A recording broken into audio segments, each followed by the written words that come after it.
Assalamualaikum warahmatullahi wabarakatuh, sahabat santri yang dirahmati Allah. Ketemu kembali dengan channel ini. Semoga sahabat santri masih dalam kondisi sehat walafiat. Ada kabar menarik yang harus kita simak bareng-bareng ya. Bagaimana videonya? Ini dia, silakan. Dalam negara. Yang kedua, jangan pernah berikan ruang kepada kelompok fundamentalis di media-media resmi mainstream tingkat nasional.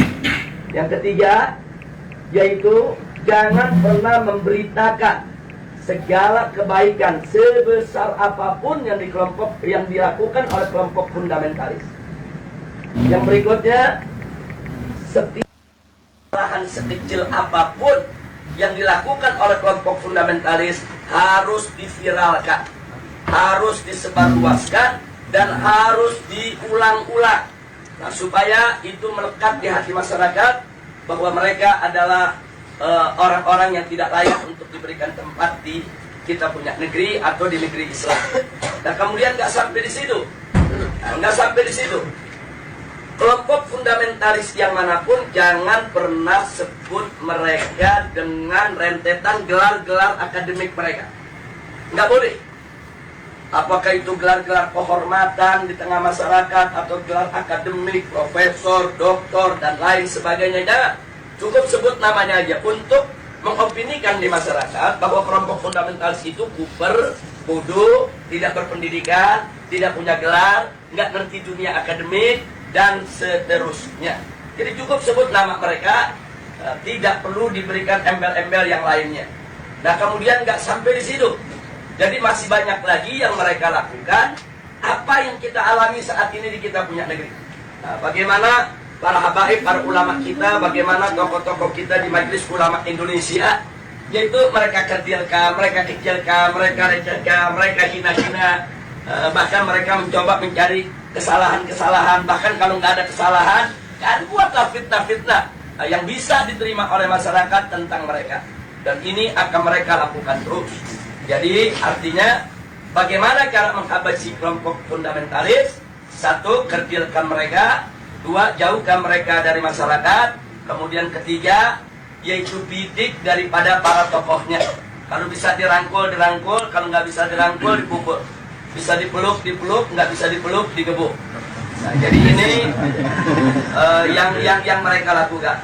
Nah, baik, sekarang yang kedua. Lalu bagaimana dengan kelompok modernis? Kelompok modernis bagi mereka yaitu statusnya aman. Bagi mereka statusnya aman. Aman, statusnya aman, sehingga perlu diberikan ruang. Diberikan ruang publik, diberikan ruang media, diberikan ruang dalam sistem pemerintahan, perlu didengar suaranya. Dan kalau ada dari mereka yaitu punya kesalahan, tutup itu kesalahan, jangan diviralkan. Kalau mereka melakukan kebaikan, sekecil apapun kebaikan, maka itu harus diviralkan dan harus disebarluaskan. Dan penyebutan nama mereka harus lengkap dengan segala macam rentetan gelarnya, gelar kehormatannya, dan seterusnya, dan seterusnya. Jadi posisi mereka dianggap aman. Nah, kemudian yang ketiga, kelompok liberalis. Kelompok ini mereka berikan status sangat aman. Nah, kenapa diberikan status sangat aman? Karena kelompok ini bukan hanya sekedar dianggap kawan, tapi sudah dianggap sebagai antek. Beda kawan dengan antek. Kalau modernis itu masih kawan barat, tapi kalau sudah liberalis itu antek barat. Nah, jadi mereka sudah tidak ada nilai kritis sama sekali. Nah, tapi justru kelompok ini yang mereka besarkan. Kelompok ini harus dibesarkan di seluruh negeri-negeri Islam. Jadi bagaimana caranya kelompok ini bisa berkembang? Berikan ruang, berikan finansial, berikan tempat, berikan kesempatan di media, di TV, di radio, di surat kabar, dan lain sebagainya. Kemudian pendapat-pendapat mereka viralkan, seolah-olah itu merupakan pendapat daripada masyarakat Islam internasional, dan seterusnya. Dan libatkan mereka, undang mereka kalau ada konferensi-konferensi internasional di mana saja, untuk lebih memantapkan posisi mereka di tengah masyarakat. Dan kalau mereka punya kejelekan, sejelek apapun, sebesar apapun, yaitu supaya disembunyikan. Jadi jangan kaget kalau tokoh-tokoh liberal di Indonesia ada di antara mereka yang menghamili sekretarisnya, yang memperkosa pegawainya, tidak pernah muncul di media. Jadi semua harus ditutup, tidak boleh. Tapi kalau mereka melakukan kebaikan sekecil apapun, maka kebaikan itu harus terus, yaitu dieksplorasi untuk kemudian diviralkan, disebarluaskan ke mana-mana. Nah ini maka itu disebut ini kelompok status sangat aman. Yang terakhir, yang tradisionalis, kelompok ini masih diberikan status waspada. Loh, kenapa dikatakan waspada? Sebab kelompok ini, walaupun mereka bukan fundamentalis, tapi memiliki 3 ciri yang sama dengan fundamentalis. Sehingga kelompok ini harus diwaspadai. Kalau kelompok ini tidak dijaga, maka nanti kelompok ini setiap saat bisa berubah menjadi fundamentalis. Nah, maka itu usul mereka, kelompok yang keempat ini dijaga. Nah, maksudnya dijaga bagaimana? Satu, jangan kasih mereka berdekatan dengan kelompok fundamentalis. Sebab kalau kelompok tradisionalis dengan kelompok fundamentalis duduk bareng satu meja, satu kursi, mereka diskusi, maka kelompok tradisionalis berpotensi besar untuk berubah menjadi fundamentalis. Karena perbedaan mereka cuma sedikit, perbedaan definisi ta'rif ad-demokratiyah. Itu aja yang mereka berbeda. Tapi dalam soal dukungan terhadap tatbikus syariah, dukungan terhadap igamatul khilafah, dukungan terhadap sikap kritis terhadap barat, sama. Nggak ada beda antara fundamentalis dengan tradisionalis. Mereka hanya berbeda di dalam mendefinisikan demokrasi. Yang satu mendefinisikan ya demokrasi bertentangan dengan hukum Allah sehingga harus ditangkal sama sekali. Yang satu lagi melihat bahwa demokrasi itu hanya satu cara yang kalau dibawa ke dalam ajaran Islam dia bisa islami, kalau tidak kalau dikeluarkan dari ajaran Islam dia bisa bertentangan dengan ajaran Islam.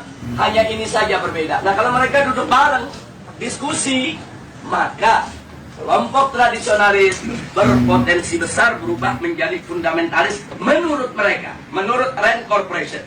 Maka itu fundamentalis dan tradisionalis tidak boleh bersentuhan, harus dijauhkan, bahkan harus diadu domba. Nah ini yang terjadi di Indonesia saat ini. Bagaimana supaya dua kelompok ini diadu domba? Nah, kenapa ini yang harus diadu domba? Karena kelompok fundamentalis dan tradisionalis ini yang pengikutnya paling banyak. Kalau yang namanya modernis, kelompoknya tidak seberapa. Modernis dalam pengertian Rand Corporation. Apalagi liberalis. Mereka nggak seberapa. Mereka punya basis massa. Kita bicara basis massa akar rumput. Nah, yang memiliki basis massa akar rumput yang sangat kuat hanya kelompok fundamentalis dan kelompok tradisionalis. Maka itu kalau ini bersatu, ini akan menjadi satu kekuatan umat Islam yang maha dahsyat, yang bisa merontokkan kekuatan mereka, sehingga mereka akan melakukan berbagai macam upaya bagaimana dua kekuatan ini untuk tidak bersatu. Nah itulah sebabnya aksi 212 di mata mereka ini merupakan persatuan antara fundamentalis dan tradisionalis. Dan mereka sangat panik, mereka sangat kalap, karena yang masuk dalam aksi 212 itu dari semua elemen umat Islam. Apapun organisasinya, apapun partai politiknya, apapun mazhab pemikirannya, mereka datang, mereka tidak tanya Anda NU, Anda Muhammadiyah, Anda FPI, enggak. Mereka nggak nanya Anda P3, Anda PKS, Anda PKB, enggak. Mereka nggak nanya mazhab, Anda Syafi'i, Anda Hambali, Anda enggak. Mereka nggak nanya Anda ini termasuk yang Aswaja, yang Wahabi, atau yang Salafi dan lain. Enggak ada. Mereka hanya tahu Anda Muslim, saya Muslim, kita datang untuk bela Islam. Justru ini yang menakutkan musuh. Nah karena ini membuat mereka panik dan mereka kalap. Akhirnya semua tokoh-tokoh yang terlibat dalam aksi 212 mereka kriminalisasi. Sebagian ada yang dimakarisasi, sebagian ada yang diterorisasi, sebagian ada yang dikriminalisasi. Yang diterorisasi umpamanya Ustadz Bakhtiar Nasir, dikait-kaitkan gerakannya dengan ISIS, dengan sumbangan untuk teroris dan lain sebagainya. Ini namanya terorisasi.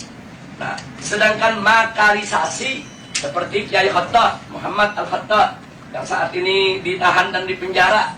Nah ini dikait-kaitkan dengan inilah gembong yang membuat makar, inilah yang ingin menggulingkan pemerintah. dan lain sebagainya, ini namanya makarisasi. Nah, sedangkan kriminalisasi, aneka ragam tindak yang dianggap pidana itu dinisbahkan kepada para aktivis kita. Nah, jadi sekali lagi bahwa langkah-langkah kriminalisasi, kemudian makarisasi, terorisasi, ini merupakan jalan yang mereka ambil saat ini untuk membuyarkan persatuan daripada umat Islam. Nah, itu saya minta kepada segenap umat Islam, khususnya kepada tolabah yang ada di Madinah ini, khususnya secara istimewa adalah antum semua, baik mukimin maupun pekerja dan lain sebagainya. Yuk kita rapatkan barisan, dan yuk mari sama-sama kita aktif di dalam perang politik. Nah, jadi jangan pernah kita lalai. Jadi jangan lupa, ini handphone yang Anda pegang ini di zaman sekarang bisa menjadi senjata yang luar biasa. Kata mereka Wali Songo juga sama turunan Baklawi. Padahal dari zaman dulu mereka menghina-hina Wali Songo, keturunannya tidak ada. Wali Songo keturunannya terputus. Tapi sekarang sudah diteliti mereka bukan cucunya Nabi. Mereka katakan Wali Songo itu keluarga mereka, Baklawi. Rizik Syihab mengatakan bahwa Wali Songo, Sunan Gunung Jati, anaknya yaitu Sultan Hasanuddin adalah merupakan keturunan dari Baklawi sama dengan Habib-Habib. Iki arane pengen ngegawa Wali Songo rungkat kaya dewekanane. Mereka sudah rungkat, mereka tidak sudi, tidak ridho. Kalau hanya mereka yang rungkat, mereka juga ingin bawa-bawa Wali Songo yang asli putune Nabi. Wali Songo asli putune Nabi. Pengen supaya Wali Songo juga sama-sama putus nasabnya, sama-sama rungkat nasabe 2024. Ning dindi ceramah muter-muter pakai takbir lagi. Salah pakai takbir. Saudara-saudara, Sunan Gunung Jati punya istri Nyai Rara Santang, takbir. Ligane salah. Nyai Rara Santang itu bukan istrinya Sunan Gunung Jati, tapi ibunya Sunan Gunung Jati. Udah salah pakai takbir. Takbir. Marah anak-anaknya keturunan Sunan Gunung Jati, akhirnya minta maaf. Saya mohon maaf. Sekarang dia ngomong lagi bahwa Sunan Ampel adalah anaknya Sunan Gresik. Salah maning baik. Kalau di Banten dia takut sama cucu-cucu Sultan Hasanuddin seperti saya sampai dia minta maaf. Sekarang saya tantang cucu-cucu Sunan Ampel yang ada di Surabaya, bisa tidak mereka membuat Rizik Syihab minta maaf kepada keturunan Sunan Ampel Surabaya? Kalau sama Sultan Hasanuddin Sunan Gunung Jati dia sampai minta maaf, sekarang orang Surabaya kalau dia tidak minta maaf atas kesalahannya itu dengan mengatakan Sunan Ampel anaknya Sunan Gresik, padahal Sunan Ampel anak daripada Ibrahim Asmoro, maka berarti keturunan Sunan Ampel yang ada di Surabaya tidak dianggap oleh Rizik Syihab seperti turunan Sunan Gunung Jati Syarif Hidayatullah. Coba mana eta turunan Sunan Ampel di dia? Tuntut, suruh minta maaf. Bukan bapaknya Sunan Ampel Ibrahim Asmoro Kondi. Kalau Sunan Gresik itu Maulana Malik Ibrahim. Harus minta maaf. Semakin ngomong semakin banyak salahnya dia. Karena apa? Bukan ahli nasab, nggak ngerti nasab, maksa-maksain bicara nasam. Saking marahnya sama saya, marah bener sama saya itu. Saya sejak kecil jadi cucu Nabi, masa mau mati jadi mantan cucu Nabi? Yang bener aja. Ama Roma Irama marah juga. Roma Irama sampai ditelepon marah. Kata Roma Irama, siapa lu negur-negur gue? Wih, hebat juga tuh Bang Haji. Bang Haji Roma kenal, Bu? Bu, kenal nggak Bang Haji Roma? Yang nyanyi apa contoh lagunya? Sebujur Bangkai.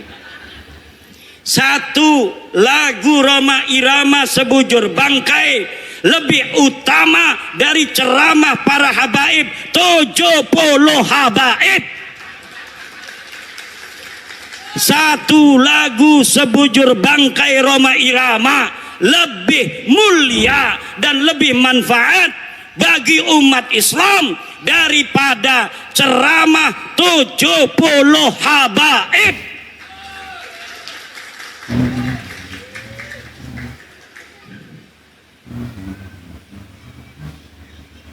Kenapa lagunya Roma Irama kalau didengerin, kalau lagunya masalah akhirat, kaya-kaya neraka di depan mata, betul? Betul nggak? Kalau lagi nerangin masalah keindahan surga, kaya-kayanya surga ada di depan mata. Kalau lagi menerangkan istri salehah, Masya Allah pengen nambah lagi. Setiap keindahan yang tampak oleh mata. Apa tuh? Nggak hafal saya. Ada kiai yang hafal seluruh lagu-lagu Roma Irama. Namanya Kiai Haji Raden Sarip Rahmat. Itu di rumahnya bukan kitab dia mah, kaset semua. Masya Allah. Padahal hafal Quran, pinter baca kitab kuning, tapi ngefan banget sama Roma Irama sampai dia mengatakan bahwa Roma Irama adalah waliyun min auliyaillahi ta'ala. Roma Irama adalah waliyun min auliyaillahi ta'ala.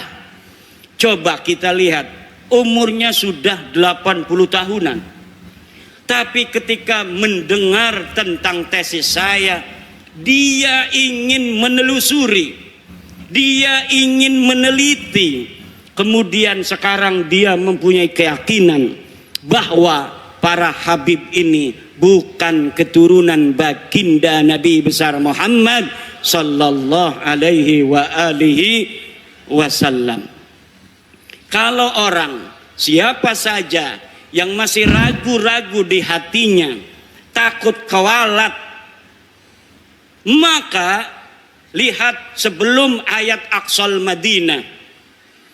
Qalu inna tatayyarna bikum la illam tantahu la narjumannakum wa la yamassannakum minna adzabun alim. Mereka orang berkata, inna tatayyarna bikum, nanti aku kewalat kalau mengikuti agama Islam Nabi Isa. Kata Rasul-Rasul itu, kamu yang akan kewalat kalau kamu tidak ikut Nabi Isa, kalau kamu tidak ikut agama Islam. Pada kalau masalah habib, lamun ana sing ngomong, kalau ada yang berkata bahwa orang-orang yang membatalkan nasab Ba'lawi dia akan kewalat, maka saya katakan ta'irukum ma'akum, yang akan kewalat karena kamu telah mengakui orang yang bukan keturunan Nabi sebagai keturunan Nabi. Orang yang mengakui, memasukkan bukan keturunan Nabi sebagai keturunan Nabi, dia akan kewalat, dia telah menyakiti baginda Nabi, dia telah menyakiti ibunda Khadijah Al-Kubra, dia telah menyakiti Sayyidah Fatimah Az-Zahra, dia telah menyakiti Sayyidina Ali karramallahu wajhah. Kenapa? Kenapa kamu yang akan kualat? Karena kamu mengaku duriah Nabi, tidak punya dalil. Aku Imaduddin Usman membatalkan nasab kamu dengan dalil-dalil. Ini dalilnya dari kitab nasab. Mulai abad kelima, 6, 7, 8, 9. Tidak ada leluhur kamu disebut, dicatat sebagai keturunan baginda Nabi. Ini kitab sejarahnya. Mulai dari abad keempat, 5, 6, 7, 8, 9. Tidak ada leluhur kamu dicatat dalam sejarah sebagai apapun, baik sebagai ulama maupun sebagai turun Nabi. Tidak ada leluhurmu yang jadi ulama, tidak ada leluhurmu yang jadi wali, tidak ada leluhurmu yang dicatat sebagai keturunan Nabi. Lalu kamu katakan Ubaidillah sebagai imam. Imam dari mana? Kamu katakan Alwi sebagai muhaddis. Muhaddis dari mana? Tidak ada orang yang mencatat di masanya pada abad kelima, keenam, ketujuh. Mereka sebagai ulama, mereka sebagai muhaddis, mereka sebagai turun Nabi. Teu aya pokok nama, teu aya. Ngerti ente? Ya kalau sudah tidak ada dalil, premen maning. Imad tolong si husnudon beh. Ora bisa, doraka kita. Asup ka neraka aing. Lamun geus nyaho sia lain keturunan Nabi, tapi urang masih ngomong sia turun Nabi, aing asup ka neraka. Aing mah embung asup ka neraka eta. Aing mah embung asup ka neraka. Ka neraka. Kita mau ora pengen manjing neraka. Ku ibu-ibu pengen ora manjing neraka? Bu. Pengen ora manjing neraka? Ari boten aja nganggep Baklawi turun Nabi maning ya. Lamun masih nganggep turun Nabi manjing neraka. Ada kiai protes sama saya. Hai Kimat, kenapa pernah mengatakan walaupun ulama-ulama di dunia memfatwakan karena suatu hal Baklawi sebagai cucu Nabi, saya tidak akan terima. Saya pernah ngomong begitu, betul. Tapi Pak, lihat kata-kata saya, dengar kata-kata saya. Ada kalimat karena suatu hal. Kalau ulama-ulama sedunia berfatwa, memfatwakan karena suatu hal Baklawi sebagai cucu Nabi, saya tidak akan terima. Itu kalau dia berfatwanya tidak pakai dalil. Karena suatu halnya itu misalnya pertemanan, seperti Syekh Ali Jum'ah Mesir, karena berteman dengan Habib Umar bin Hafid, dia kemudian mengisbat Baklawi. Syekh Ibrahim bin Mansur, karena dia sama-sama nasabnya putus, dianggap putus oleh orang Arab, haplogrupnya juga bukan J1, Ibrahim bin Mansur. Akhirnya Ibrahim bin Mansur sekarang membantu Baklawi. Baklawi membantu Ibrahim bin Mansur. Itu namanya karena suatu hal. Kalau mereka datang dari seluruh dunia membawa dalil, maka kita terima. Walaupun itu akan mustahil. Mustahil ditemukan dalil-dalil tentang ketersambungan Baklawi. Kenapa saya berani mengatakan mustahil? Karena algoritmanya tidak memungkinkan. Kenapa tidak memungkinkan? Karena di abad 9 saya sudah ainul yakin melihat dalil-dalil bagaimana mereka membangun nasab itu di abad 9. Tidak ada sebelumnya. Maka tidak mungkin akan ditemukan dalil di abad ke-8, dalil di abad ke-7, dalil di abad ke-6. Tidak mungkin ditemukan karena algoritma pembentukan, pabrikasi daripada nasab mereka hanya baru ada di abad 9. Kalau sampai mereka bawa manuskrip katanya abad ke-6, ke-5, saya pastikan itu manuskrip palsu. Apakah ada buktinya? Woi Kiai ngomong manuskrip palsu, manuskrip palsu. Saya sudah menemukan banyak pemalsuan-pemalsuan di dalam sejarah Ba'lawi. Saya banyak menemukan banyak pemalsuan dalam kitab-kitab Ba'lawi seperti kitab Abnaul Imam yang ditulis abad kedua Hijriyah lalu ditambahin di abad kelima, kemudian dikatakan sebagai kitab abad kelima. Padahal kitab itu ditambahin lagi pada abad ke-11, pada abad ke-13. Jadi apa yang tercatat di dalam kitab Abnaul Imam bukan semata-mata abad kedua, bukan semata-mata abad kelima, bukan semata-mata abad 11, bukan semata-mata abad ke-13, dan bukan semata-mata dicetak pada abad 15 sekarang. Ini baru dicetak. Tetapi dari banyaknya penulis dari satu masa ke masa yang lainnya tidak ada dibedakan ini catatan dari abad 2, ini catatan dari abad 5, ini catatan dari abad 11, ini dari abad 13. Tidak dibedakan.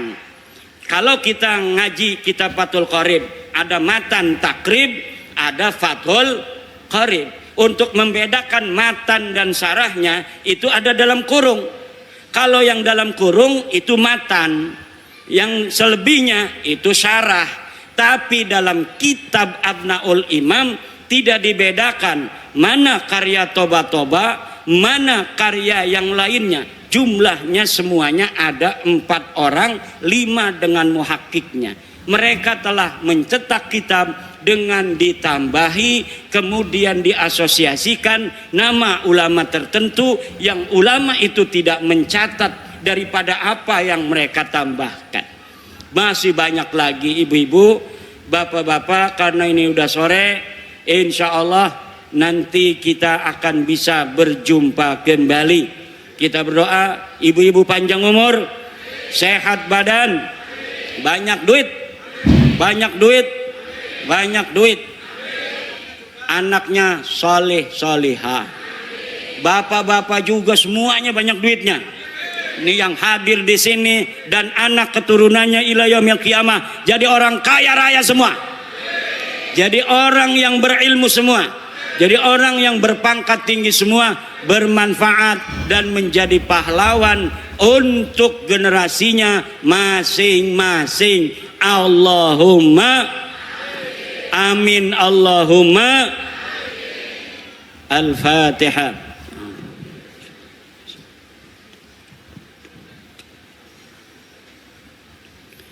Wallahu huwal muwaffiqu ila aqwami thoriqin. Wassalamualaikum warahmatullahi wabarakatuh.